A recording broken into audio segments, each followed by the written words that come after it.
San Diego's most vulnerable lost a true champion with the passing of Greg Knoll, a longtime executive director of Legal Aid Society of San Diego. Interestingly enough, and obviously as I'm reading through this, I'm continually learning about Greg as well. He was a highly celebrated student athlete born in Newark, New Jersey. Greg attended the University of Missouri on a basketball scholarship, majored in business, later attended Rutgers Law School, where he studied under Ruth Bader Ginsburg and interned at Newark Legal Services. Those experiences led Greg to dedicate his life's work to addressing the harsh realities of poverty, systemic racism, and discrimination. Greg moved his family to San Diego for his first job at Legal Aid Society as a staff attorney. A year later, he was appointed CEO and led an organization that obviously delivers, as we know it, high-quality free legal services to low-income people throughout the county. He grew Legal Aid Society from a small group of attorneys with a budget of $700,000 in 1974 to an organization that today has a staff of 212, including 80 full-time attorneys, and engages an additional 200 volunteers annually and has an annual budget of $25 million. Tremendous work. For 50 years, Greg led this organization, which delivers high-quality free legal services, as we've said. He was a fierce and unwavering advocate for San Diego's region, underserved, helping thousands in need throughout his lifetime. Obviously, with his passing, it's a blow to all of us who knew him, all who worked with him, and all who value healthcare in San Diego. It would be no overstatement to say that Greg played a pivotal role in shaping the healthcare landscape for the most vulnerable in our community. His unwavering dedication to helping address the harsh realities of poverty, systemic racism, and discrimination was in his DNA. Greg was definitely the conscience of our healthcare community. He used his advocacy strengths and authenticity to bring consensus among differing personalities, and there are plenty. He was driven to achieve consensus across disparate opinions and ideas, and he was a master at weaving equity into business discussions. He drove San Diego County's reputation as the most collaborative county in California. Our team had the honor of working closely with Greg as he constantly challenged all of us here to improve how healthcare is delivered in our community. And with Greg's leadership, hospitals built a true partnership with Legal Aid Society, working side by side for decades to navigate Medi-Cal and Medicare. I just would say, and there's obviously lots of things that we can talk about, and I know this is something I shared with Lindsay when we first found out about Greg's passing. What I'll remember most is every time I got a call from Greg, I knew it was an opportunity that we could do better. We had an opportunity to do something great, and just listening to him, listening to his advice and his guidance would benefit all of our healthcare consumers. Our friend Greg is survived by his wife of 27 years, Joanne, who's here with us today. Thank you for taking the time to join us. And we want to thank you for being here. I imagine how much Greg meant to you, and I think it's clear from everyone here in the room how much he meant to all of us. So there are some cards on your table. So today we're providing two opportunities to show your love for Greg. On your table, you'll see some cards. Please take a moment to write a message or share a memory about Greg. Lorena, there you are, thank you, is here from Legal Aid and will collect the cards from the tables. Also on the other side of the card, you may wish to support the Gregory Evans Knoll Legacy Fund created by the Legal Aid Society of San Diego's Board of Directors to honor Greg's legacy of justice. So at this point, I'd like to invite up Nick Mascione, who could speak on his relationship and his friend Greg.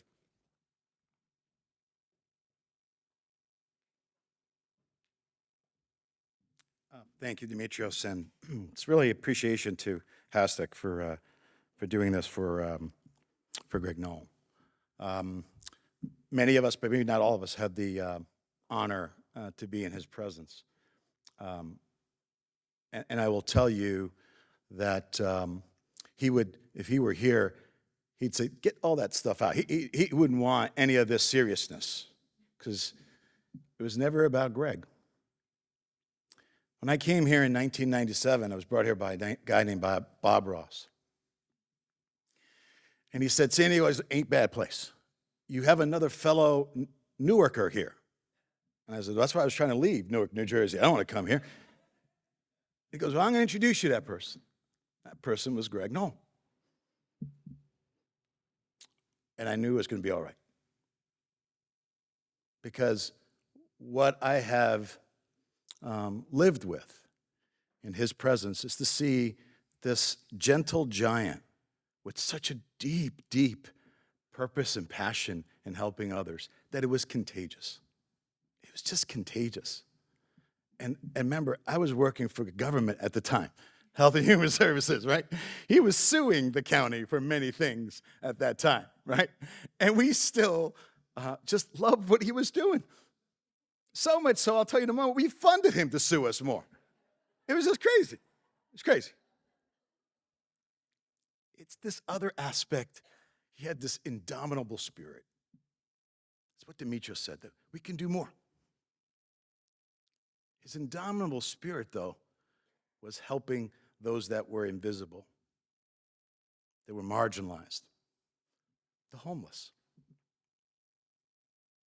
It was through Greg's leadership that developed really Healthy San Diego, one of the longest standing community collaboratives around Medicaid managed care. And he was representing the voice of the consumer and the patient. And he commanded really that collaboration. He was the force. He was the center of gravity in Healthy San Diego. He also was the creator of CHIA.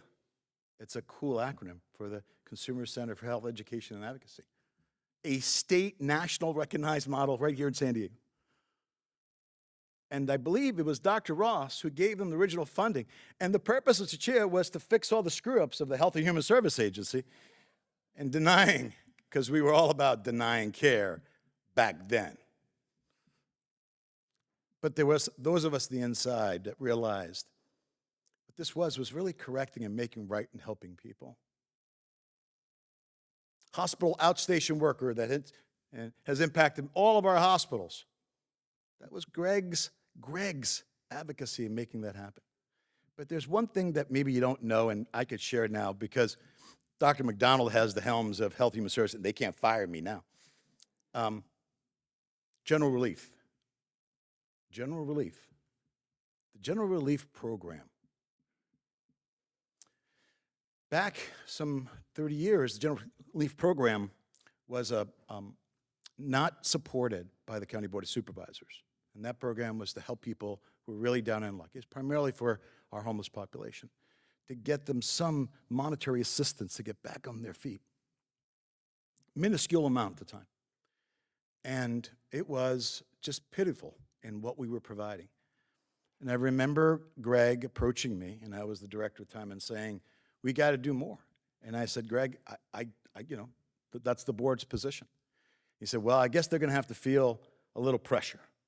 And the next thing I knew shortly after, there was ACLU, all these groups showing up on our doorstep, demanding that we change the program.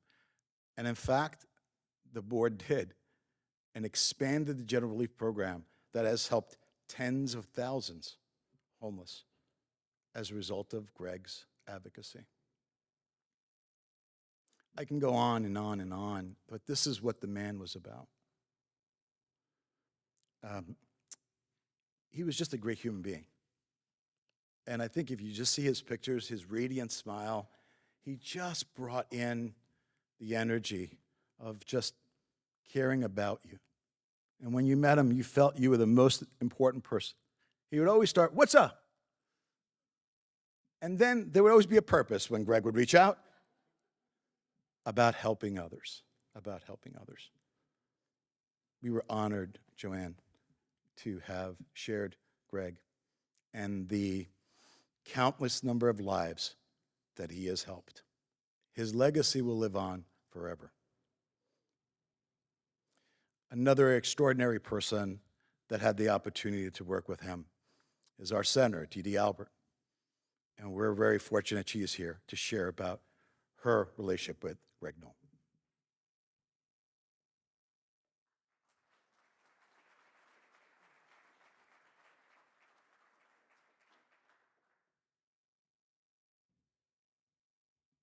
Thank you. Well, I'm honored to be able to be here to share a few remarks about Greg. Greg was the champion of the underserved, and he was the conscience of our community. And I felt very fortunate after I left the legislature and I came back to San Diego to be offered an opportunity to be on the Sharp Healthcare Board. And when I looked at the members of the board, the people who are on the board, there I see Greg Knoll is a member of the hospital board. And I thought, golly, you know, so often our office called Greg to help us with the people who didn't receive health care, who couldn't get into a hospital. He was the one who championed and led us in the direction to get results for these people. And I thought, you know what? I'd love to be on a board that would choose Greg Knoll as a member of its board. So I'm going to talk about his service at Sharp in a while, but I first wanted to say I went to the celebration of Greg's life. And Kai Lewis, who had been our attorney at Sharp, spoke that night. And he talked about Greg becoming a member of the board. Back in the 90s, Sharp was having financial problems, and one of the suggestions was that it allowed itself to be bought by one of the for-profit health groups. The legislature hated that idea. The people of San Diego hated the idea, and the Attorney General hated the idea. So in the end, Sharp abandoned that plan. But at the same time, evidently, the Attorney General's office suggested it might really be a good idea to have an advocate for patients appointed to the board of Sharp. So that's how Greg originally joined the board. He served for 3 terms, 9 years, and that ended in 2007. But after that time, he didn't leave the responsibilities that he had had there. He was a member of the litigation committee and a member of the advocacy committee. So I served with him both on the board and then on the advocacy committee. Really, up until the time of his passing in August, he continued to provide those services, and that did that for the people of San Diego. I hope the picture that's up, I am so glad, because I tried to think about what I think about when I think of Greg, and I think of sartorial splendor. He always, when he came to the board meetings, that's how Greg looked. He had a little pocket square, a beautiful tie, really an elegant shirt, and beautiful suits. And he always looked that way when he came, and always had that smile on his face. So besides the work that he did for Sharp and for the San Diego community, as has been pointed out, although I didn't know this, the acronym, the Consumer Center for Health Education and Advocacy, CHIA, I guess. He did that. He also, was one of the founders of the Health Consumer Alliance, the statewide organization of 10 legal aid societies around the state. So he was a leader here in this county. He was a leader in the state. He was a leader in our system. And, I think that we can, as sad as it is and how we miss him, we need to thank the fact that we had 50 years with Greg, with making a difference in Sharp Healthcare, in the county, and then in the state. He made a real difference for people, and he never stopped advocating for those who had less.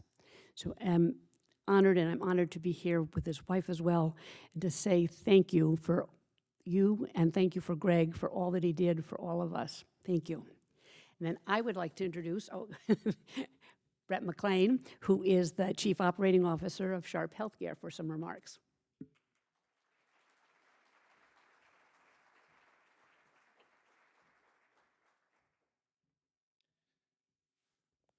Thank you, Dee Dee, and thank you, Dimitrios and Nick, as well, for sharing the stories. And I'm struck a little bit by our agenda even today, as I listen to issues around homeless, issues around behavioral health, and even issues around AI and kind of the advancements in healthcare. And honestly, I think we could all hear Greg's voice asking questions around all of those and getting deep into the issues that are impacting the most vulnerable in our community.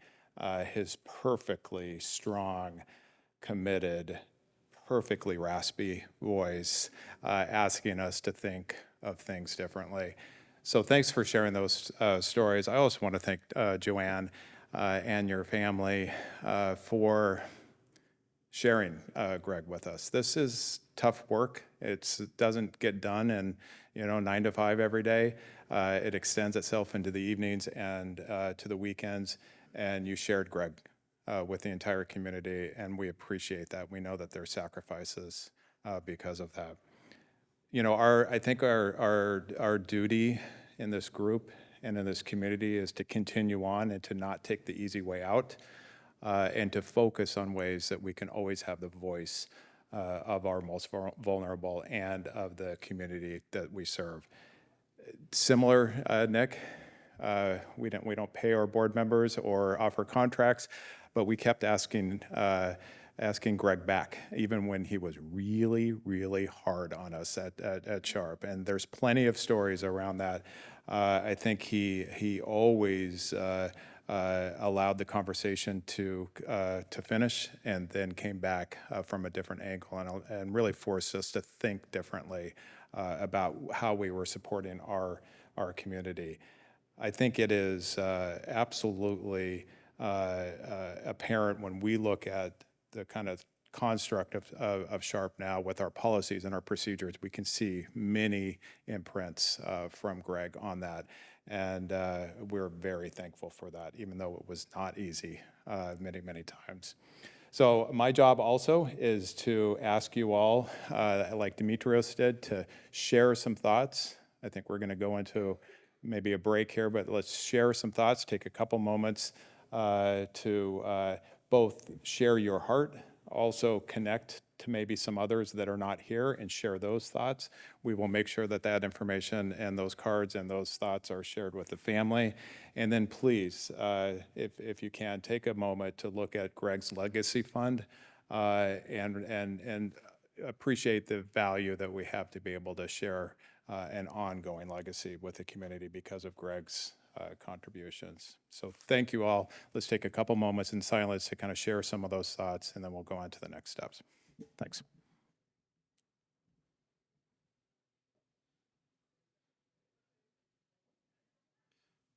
Thank you, everyone. Please do take a moment, as Brett suggested. So there's an opportunity, obviously, to fill out those cards. If you are so inclined to support his fund, that would be fantastic.